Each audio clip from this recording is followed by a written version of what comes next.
미루기보다 해치우기가 낫다. 교율과 체계는 자존감을 튼튼하게 하고 삶의 보람을 얻는 데 필수 불가결한 요소다. 자존감 문제를 가진 사람들 중에는 지구력이 부족하고 자기 교율도 느슨한 이들이 종종 있다.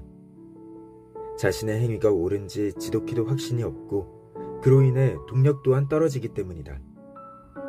물론 이와 반대로 너무 엄격하게 자신을 규제하면서 항상 긴장을 늦추지 않는 이들도 있다. 삶을 충만하게 가꾸려면 자기 규율이 꼭 필요하다. 규율이 있어야 자신의 재능을 갈고 닦을 수 있고 그래야 자기가 해내는 일들과 능력에 보람을 느끼는 경험도 할 수 있다. 한 가지 덧붙이고 싶은 건 내가 말하는 능력이니 성과니 보람이니 하는 개념은 꼭 출세나 성공의 관점만 다루지 않는다는 사실이다. 나는 그보다는 내적인 충족의 관점이 훨씬 중요하다고 본다. 무언가를 알고 이해하면 행복감이 찾아온다. 무언가를 계속하면서 점점 잘하게 될 때도 행복을 느낀다. 어떤 주제나 일, 사물 안으로 깊이 파고들수록 그것을 차츰 더 이해할수록 내적인 몰입 상태에 들어간다. 이 몰입은 우리를 환희와 행복의 경지로 이끈다. 이른바 플로우 현상도 그런 맥락이다. 플로우 상태에서 사람은 자신과 자신이 하고 있는 일이 조화롭게 하나가 되는 경험을 한다. 이때 일에 쏟는 집중력은 너무 넘쳐서도 모자라서도 안 된다. 그래야 비로소 일을 하는 주체와 그 일은 정확히 하나가 되며 주체는 자신을 잇는다. 그 사람은 지금 여기에 온전히 존재한다. 여기서 중요한 것은 우리 인간이 스스로의 행위를 조절한다는 사실이다. 이것은 자존감이 낮은 이들이 종종 경험하는 무력감이나 좌절감의 정반대 개념이다. 그래서 나는 모든 사람에게 어떤 분야든 상관없이 특정 관심사에 몰두해 보길 권한다. 실력과 이해의 깊이를 더하기 위해서는 반드시 일정 수준 이상의 자기 규율을 도입해야 한다. 공부든 일이든 실력을 쌓아가다 보면 발전이 더디고 변화가 멈추는 슬럼프가 온다. 물론 규율 말고도 열정이 좋은 자극이 되기도 한다. 규율을 적용하지 않아도 순전히 열정만으로 실력을 갈고 닦는 사람들도 분명히 존재한다. 하지만 나를 포함하여 대부분의 사람들은 신바람이 나서 저절로 일이 될 때도 있지만 귀찮아지고 게을러지는 때도 많다. 자기회의 역시 만만찮은 복병이다. 이 게으름과 자기회의를 적절한 규율로서 이겨내지 않으면 배움이든 직업이든 취미든 너무 자주 휴지기가 발생하고 장기적으로는 성장의 기쁨과 보람이 사그라든다. 끝까지 해보지 않으면 그 무엇도 깊어지거나 넓어지지 않는다. 그렇게 되면 우리는 자신에게 재능이 없다고 생각하고 그만 단념해버린다. 지금까지 수없이 많은 분야에 손을 대고 시도해봤지만 끝까지 가지 못하고 중간에 포기한 적이 많은가? 자꾸 중단한 원인이 혹시 자신에게 있지 않은지 곰곰이 떠올려보기 바란다.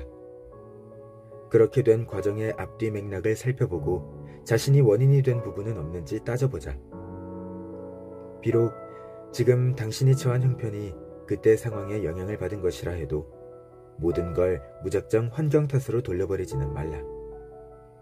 그때 당신에게 어떤 선택이 주어졌는지 생각을 더듬어보자.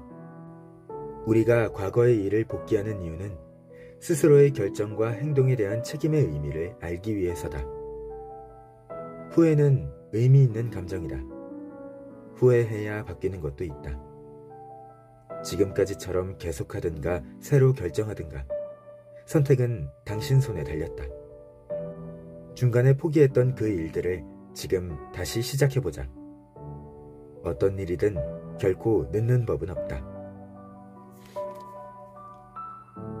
미루기가 해치우기보다 훨씬 어렵고 힘이 든다. 교율 못지않게 반드시 필요한 것이 체계다. 사람들은 대부분 하루 일과를 체계적으로 계획하고 실천할 때 가장 효율적으로 일한다. 이것을 취미나 업무, 과제에도 적용해보자. 나 역시 책을 집필할 때 일정표를 만들고 작업 시간을 세심하게 나눠서 계획을 세운다. 나는 아침에 생각이 잘 떠오르고 글이 잘 써지므로 매일 아침 9시부터 11시까지는 책상에 앉아 글을 쓴다.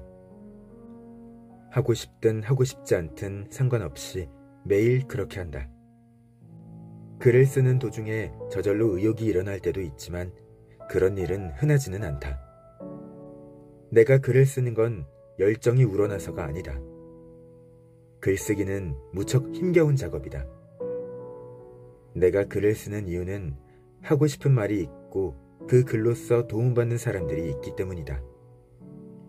또한 책을 쓰는 일은 내 직업을 지탱하는 중요한 기둥과도 같다.